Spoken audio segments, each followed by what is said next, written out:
Hello, I'm Philip Stoten. I'm at Apex 2014 in Las Vegas, Nevada, and I'm joined by John Mitchell, who is the president of IPC. Yes. It's your show. How was it? So far, for the remaining 2 hours. Yeah. It's been great. Yeah. We've had record attendance at all of our technical conferences and the professional development areas, which has been wonderful.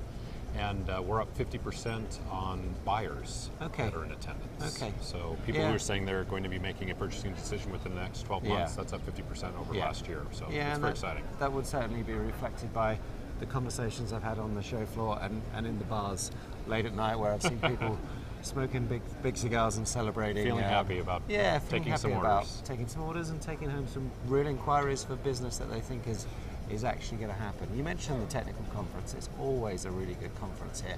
You've had some really cool keynote speakers as well. We've had some very interesting people, so it's been really good. Peter Diamandis was our primary keynote, and I guess he was selected as one of the top 50 innovators in the country just a week or so ago. So I was very fortunate he was here, and it's always nice to have a dynamic speaker who's also technically savvy. Yeah, absolutely. So that was helpful. And then, as you mentioned, the technical conferences. I had one individual come up to me, one of our Hall of Famers. He said, I give this session all the time, and normally I expect 4 or 5 people. I walked in, there were 25 people in my room. I didn't know what to do. It was great. Give the presentation to all 25. Yeah. The Hall of Famers are interesting because one of the programs you've got going on is this ambassadors. The ambassadors group. Yeah, yes, exactly. No, that's fascinating. There's a lot of knowledge, exactly. I mean, you're talking. We have between 300 and 400 years of great experience that, for some reason or another, we weren't taking as good advantage of as we might, and so we've set up this group and trying to make sure we can involve them in every way possible. Yeah, and it's cool because they've been in the industry as long as there's been an industry. That's right. So exactly. There is some arguably created it. In some ways. Some of them absolutely did. Some of them were involved in some of the very key technologies, some of the disruptive technologies over the year.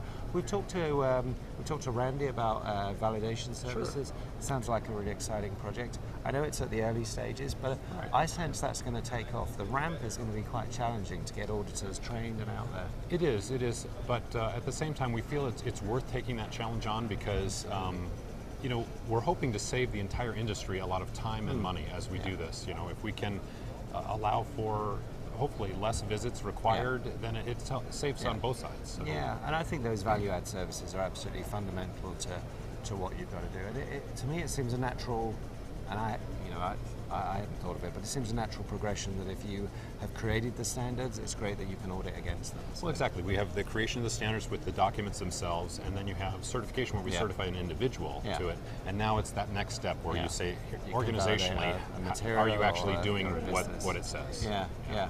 So what else can we expect over the coming 12 months before we're back in San Diego next we're spring? back in San Diego. We have a couple of new pieces coming out on the membership front. One was launched just a couple of months ago in the when you re-sign up as a member. Now we're trying to provide packages available to you. So if you're more technically focused as an organization, you can get bundled pieces. So it saves you 30 to 50% over the a la carte piece. Same in the business side, or if you're interested in both, you can combine them. Okay, so and then table out options. Exactly. And then the board just approved a new membership model that will be launched, it'll show up on the website in about a month or so, but it's called an enterprise model for those organizations that have 5 or more sites, up to 200 if you will. Again, trying to make it more cost effective and give them some advantages for spending that much with the organization. So getting those large organizations involved and making it simple for them. So you don't have is that site a member or no, they're not. So just to remove that complexity. Yeah, and that makes perfect sense. And bringing in those people brings a lot of data and information down to you, which is great. But it also is important for your international status. IPC has really become a globally recognized organization, not a North American organization. Certainly when I look at it from Europe, or like 3 weeks time I'll be at NetCon Shanghai in Asia, and then we'll be in Nuremberg. It seems to be growing and growing internationally and being taken more and more seriously overseas.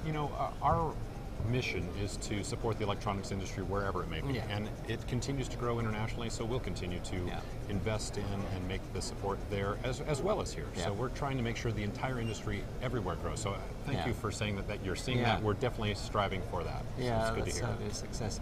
Well, John, congratulations on the show. Thanks for stopping by to chat. My pleasure. Always a pleasure, and we'll talk again soon. Very good. Thank you. Thank you. Appreciate it.